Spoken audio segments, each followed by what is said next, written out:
Sebentar. Oke. Assalamualaikum warahmatullahi wabarakatuh. Selamat siang teman-teman semuanya. Kita masuk lagi di pembelajaran tamu bersama saya, Raziza. Kali ini kita masuk di materi pentingnya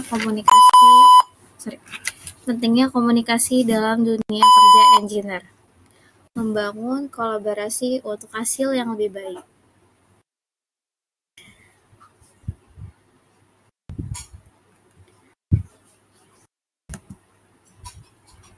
Nah, apa sih komunikasi?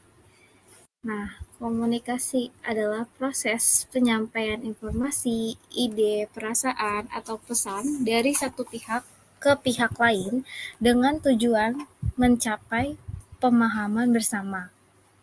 Dalam konteks ini, dapat berlangsung secara verbal, lisan, ataupun melalui tulisan, atau juga melalui nonverbal seperti gestur, ekspresi wajah, atau bahasa tubuh. Nah, komunikasi yang efektif menjadi kunci utama untuk keberhasilan, terutama dalam dunia kerja yang menuntut kolaborasi lintas disiplin seperti pada bidang teknik atau engineering.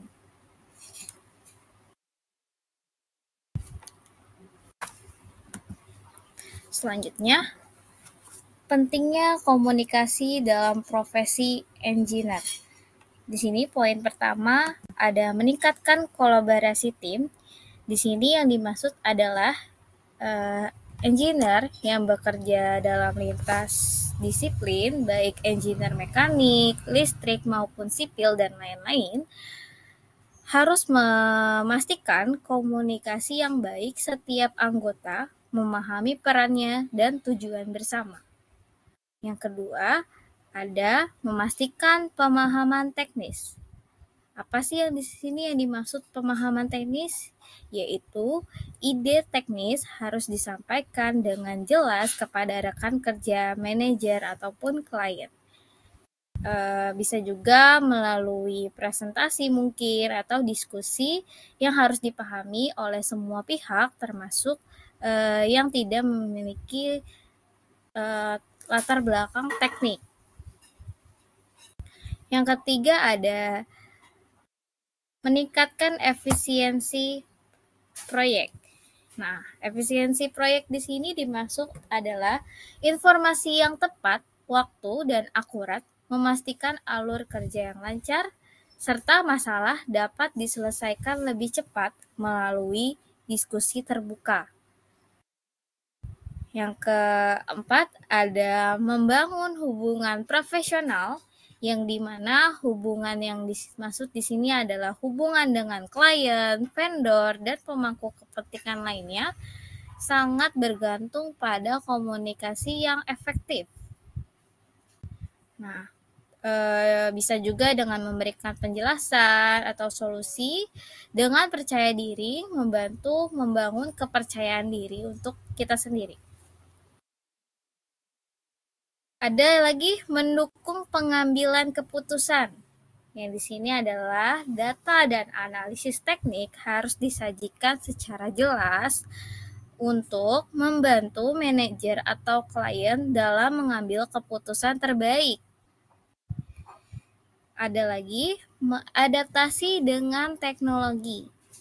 Dengan meningkatnya penggunaan perangkat lunak kolaborasi, engineer harus memahami cara berkomunikasi melalui platform digital seperti mungkin ada email, video conference, atau software dari manajemen proyeknya. Nah, sekarang kita masuk di jenis-jenis komunikasi dalam dunia kerja. Yang pertama, berdasarkan media, yaitu ada dua, yaitu verbal melalui lisan yang melalui percakapan langsung rapat atau panggilan telepon. Terus keuntungannya bisa interaktif, memungkinkan untuk menjelaskan atau mengklarifikasikan secara langsung. Contohnya briefing proyek ataupun presentasi. Nah, ada juga komunikasi nonverbal. Komunikasi nonverbal di sini ya berarti menggunakan bahasa tubuh, ekspresi wajah, atau gestur. Juga mendukung pesan verbal, mempertegas maksud. Nah, contohnya di sini adalah mengangguk saat mendengarkan atau kontak mata saat berbicara. Gestur tubuh ini juga penting untuk menjadi komunikasi efektifnya.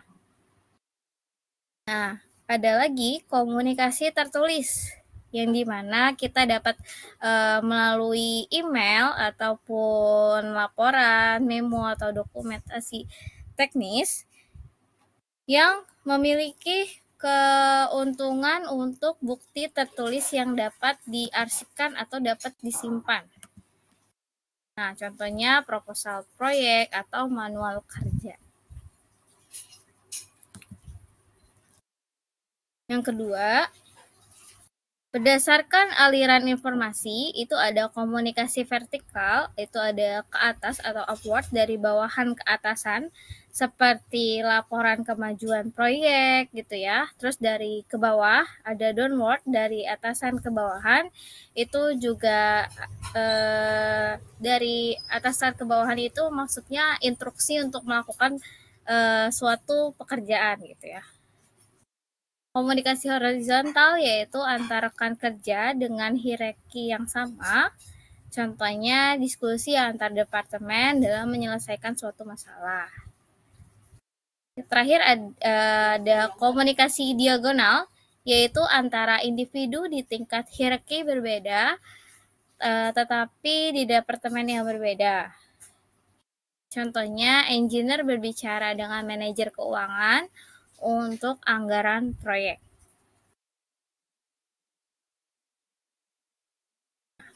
Ada lagi berdasarkan tujuan. Nah, ada dua, yaitu komunikasi formal dan informal.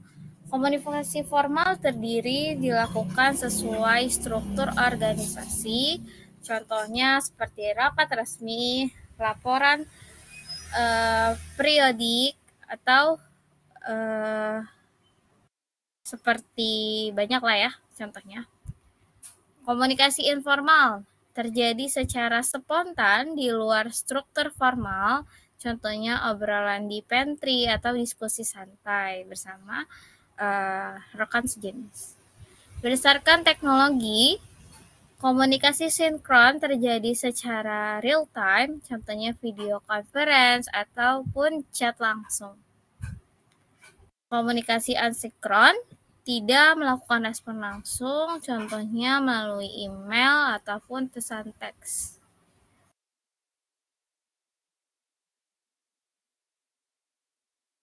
Nah, tantangan dalam berkomunikasi, perbedaan latar belakang budaya.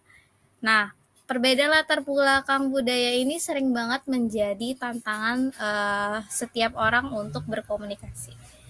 Karena mungkin biasanya dari beberapa orang menganggap bahwasannya kayak mungkin nada bicaranya atau menanggapinya seperti apa itu akan disalah artikan gitu ya. Terus yang kedua ada istilah teknis yang kompleks.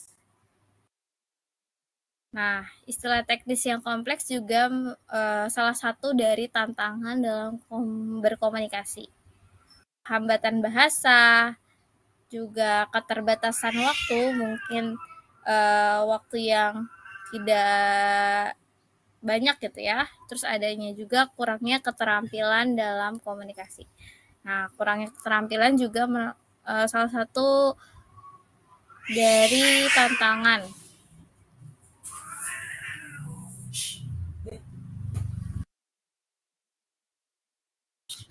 Nah, solusinya gimana sih? Tadi setelah ada tantangan itu, solusinya yang pertama, gunakan bahasa yang sederhana yang dapat dimengerti, yang teman-teman mengerti ataupun yang nantinya audiens yang akan teman-teman sampaikan itu juga mengerti. Yang kedua, latih keterampilan mendengarkan aktif. Yang ketiga, gunakan alat bantu visual, bisa menggunakan PPT slide mungkin ya kalau misalnya menjelaskan presentasi gitu ya. Terus ada juga kembangkan empati dan pengertian dan selalu cek pemahaman dengan tim. Jadi sesama tim harus saling tahu nih bahwasannya orang ini seperti ini, berarti bisanya diajak komunikasi sedemikian rupa gitu. Makan piring nggak begitu sih. Tips dan strategi komunikasi efektif. Nah, penting banget nih untuk pahami audiens kita tuh siapa, identifikasi kebutuhan, latar belakang, dan tingkat pemahaman audiens, sesuaikan cara berbicara atau menulis berdasarkan audiens, teknik untuk engineer sederhana untuk klien awam. Nah, yang kedua, gunakan bahasa yang jelas dan sederhana. Hindari jargon teknis yang berlebihan, kecuali untuk audiens yang memahami. Yang kedua, ada fokus pada pesan utama yang ingin disampaikan. Terus juga ada dengarkan secara aktif, berikan perhatian penuh saat orang lain berbicara, ajukan pertanyaan untuk klarifikasi, dan tunjukkan bahwa Anda peduli pada perspektif mereka. Yang keempat, perhatikan komunikasi nonverbal. Gunakan kontak mata, ekspresi wajah, terus juga yang relevan dengan bahasa tubuh yang terbuka. Hindari sikap yang terkesan defensif seperti menyilangkan tangan. Nah, itu tidak boleh juga dilakukan pada saat orang berbicara dengan kita. Berikan feedback yang konstruktif saat memberikan umpan balik, fokus pada solusi bukan masalah, dan gunakan pendekatan yang sopan dan membangun komunikasi. Selanjutnya ada gunakan teknologi secara bijak. Di sini bisa pilih platform komunikasi yang sesuai, misalnya email untuk dokumen format atau chat untuk pertanyaan cepat, rapat video mungkin untuk diskusi mendalam. Terus jangan membanjiri audiens dengan pesan berulang atau tidak relevan. Bersiaplah sebelum berkomunikasi. Rencanakan apa yang ingin Anda sampaikan, terus siapkan data atau dokumen pendukung untuk memperkuat argumen kita. Terus yang kedelapan ada berlatih empati, pahami sudut pandang orang lain sebelum memberikan tanggapan. Gunakan kalimat seperti, saya memahami kesulitan Anda untuk menunjukkan empati kita. Berdasarkan situasi, sesuaikan gaya komunikasi Anda dengan konteks format atau informal, tetap profesional meskipun dalam komunikasi santai. Yang ke-10, pastikan pesan apa yang ingin kita sampaikan tersampaikan dengan baik ya. Mintalah konfirmasi mungkin ke audiens apakah pesan yang kita sampaikan sudah tersampaikan dengan jelas, dan gunakan teknik parafrase untuk memastikan pemahaman bersama. Nah, contoh strategi dalam dunia kerja engineer yaitu saat menjelaskan desain teknik ke klien awam, gunakan diagram sederhana dan analogi dalam rapat proyek. Pastikan semua pihak mendapatkan kesempatan berbicara untuk menghindari miskomunikasi.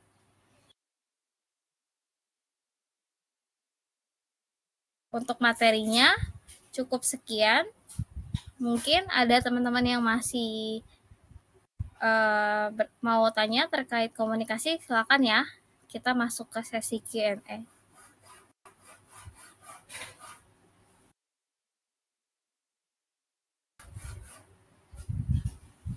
Oke, boleh minta materinya. Eh, materinya dikirim kemana ya? Kalau kan dari mana ini? Eh,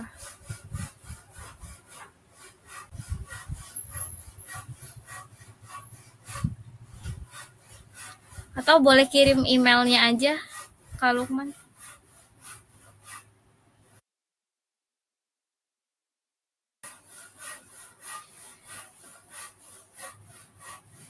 Oke, boleh. Nanti saya kirim melalui email ya.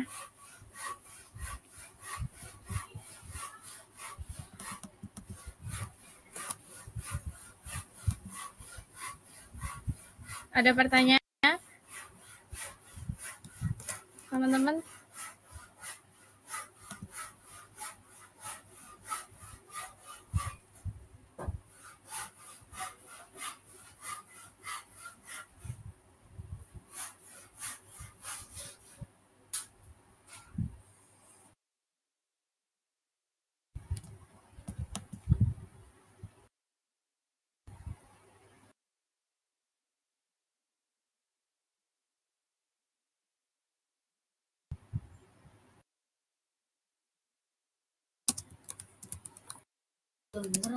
Tintanya Kak.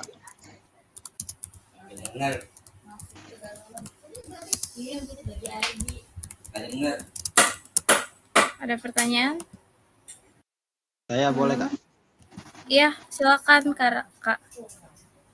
Izin tanya Kak terkait komunikasi. Biasanya kan kita itu kalau komunikasi sama orang yang mungkin lebih tinggi dari kita atau lebih senior, kita itu kadang merasa segan gitu Kak. Bagaimana cara mengatasinya Kak? Oke, eh berarti di sini terkait perasaan perasaan tegang ya untuk komunikasi dengan senior ataupun atasan gitu mungkin ya. Cara mengatasinya eh pertama mungkin kalau misalnya merasa tegang itu harus relax dulu gitu ya. Jangan nganggep ya boleh nganggep dia itu atasan, tapi kita harus tetap profesional gitu dalam menyampaikan pesannya. Jadi kita fokus pada pesan yang ingin kita sampaikan, terus kita mungkin bisa kalau misalnya itu terlalu berat untuk menyampaikan, bisa juga melakukan latihan sendiri dulu gitu ya. Berbicara sendiri dulu, terus juga berbicaralah dengan menggunakan kata-kata sopan yang bisa dimengerti oleh beliau gitu. Jadi anggap aja kalau misalnya sama aja itu, kalau kalau Karaka bicara di depan umum itu biasanya juga gugup ya pastinya. Nah itu pasti kalau yang namanya untuk melakukan komunikasi itu kita harus mempunyai persiapan dulu gitu, dan harus juga uh, memahami apabila beliau tidak suka dengan perkataan itu, maka tidak usah diucapkan gitu, digantikan dengan kalimat-kalimat mungkin yang bisa disampaikan secara jelas. Seperti itu Kak Raka. Oke Kak, terima kasih. Ya.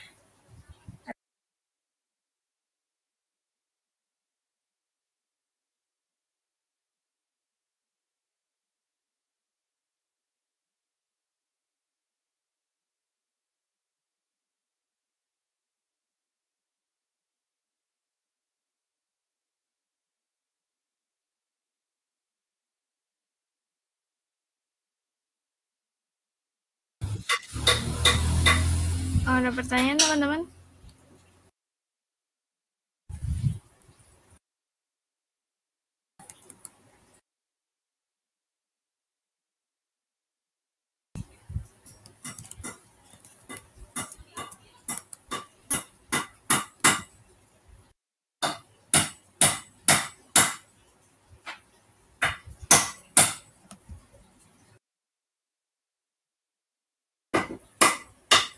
Baru Kak Raka.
Kak Lukman udah saya share ya materinya di email, nanti coba cek emailnya.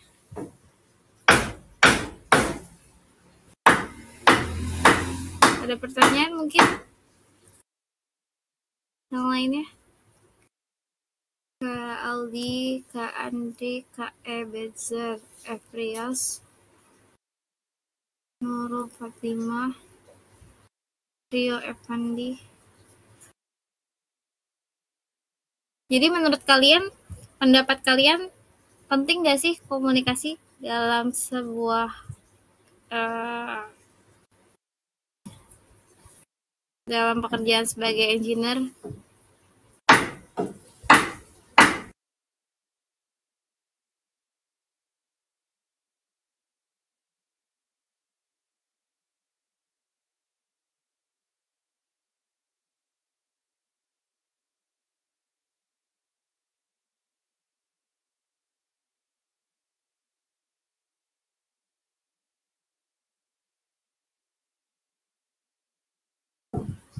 Oke, sama-sama Kak Lukman.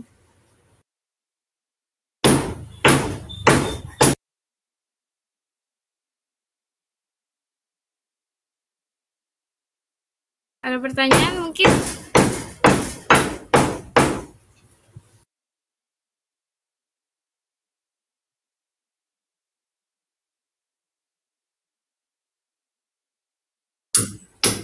Tadi saya tanyakan, penting nggak sih menurut teman-teman komunikasi dalam dunia kerja engineer itu, apakah penting? Ada yang bisa jawab?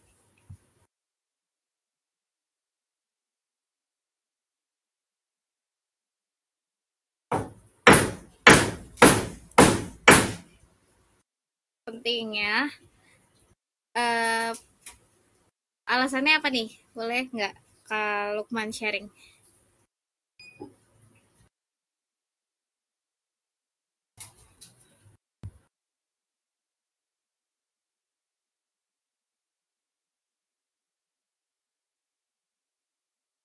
Nah, betul, yaitu biar tidak adanya miskomunikasi ya. Karena kalau misalnya uh, miskomunikasi nih antar timnya atau sama klien gitu ya, itu membuat satu project itu akan mati gitu di tengah jalan. Jadi dengan adanya komunikasi semua akan bisa terjalankan dengan baik gitu ya. Nah, tuh ada juga dari Kak Lukman, dengan adanya komunikasi target bisa dituju dengan cepat. Nah, itu juga bisa ya.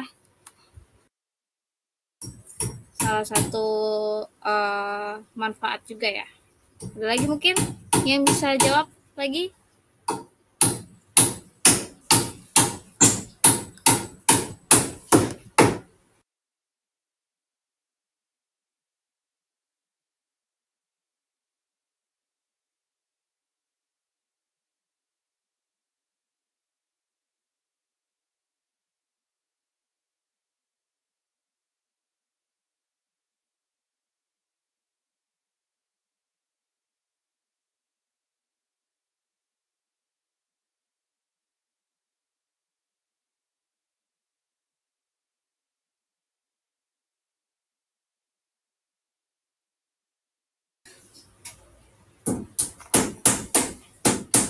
Gimana?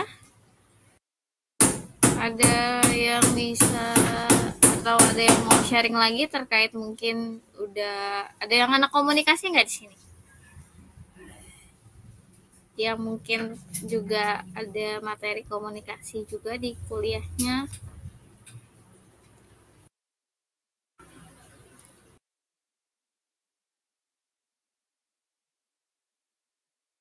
Tanpa kita sadari, kita sering melakukan komunikasi verbal maupun nonverbal ya. Gestur tubuh juga kita sering pasti uh, lakukan gitu ya, seperti mengangguk tadi ada juga tuh. Terus memerhatikan kontak matanya ketika kita berbicara dengan orang. Ya, secara tidak langsung sebenarnya kita sudah paham apa itu komunikasi.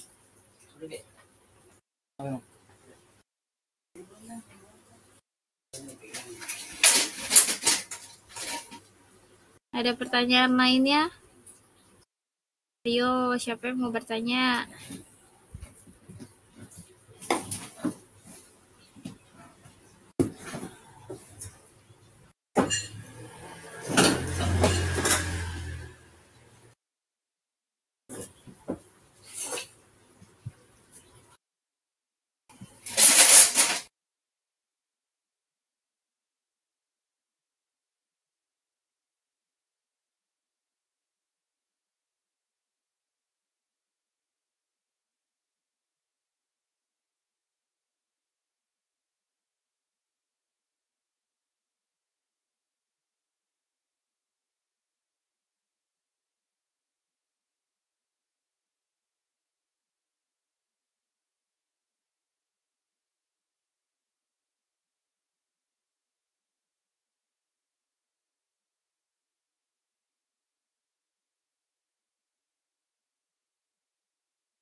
Ayo, siapa lagi yang bertanya?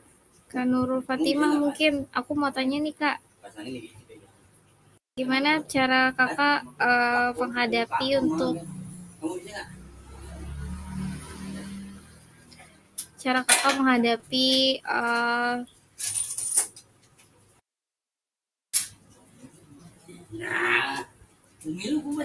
menghadapi tantangan dalam komunikasinya. Jadi kan tuh ada tantangannya tuh. Kak Nurul Fatimah ada nggak?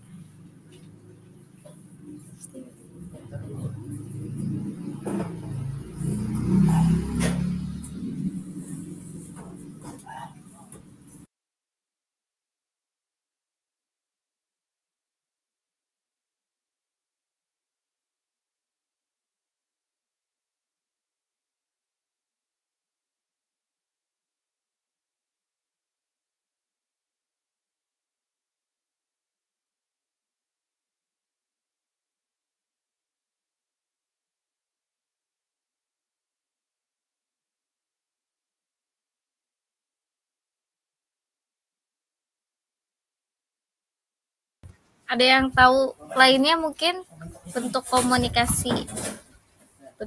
komunikasi yang lain, ada yang bisa jawab? Kak Arvezer, mungkin Hario, Evandi, Siti Saadah, Tri Martin, Aldi Rosal.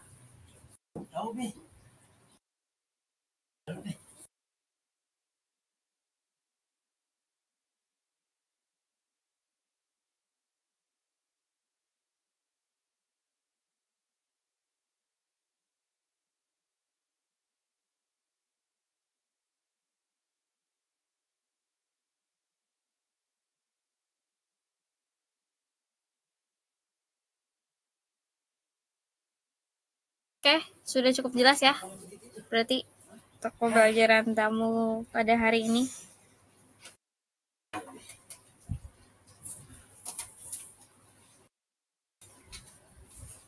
Gimana teman-teman? Sudah cukup jelas materinya?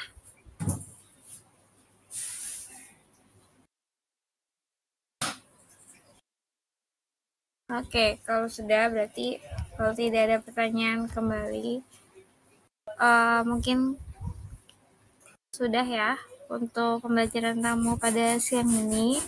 Terima kasih atas kehadirannya teman-teman, ada 10 orang. Terima kasih sudah mengikuti pembelajaran tamu terakhir di SIBB 7 sama saya, Mas. Nanti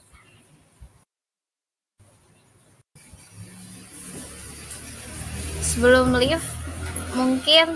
teman-teman live mungkin seperti biasa di public chat berikan komentar teman-teman untuk materi ataupun teknik pembicaraan saya pada webinar kali ini. Boleh tuliskan satu kata di public chat. Sebelum live, boleh tuliskan satu kata ya terkait materi webinar hari ini. Terima kasih, selamat siang dan sampai jumpa.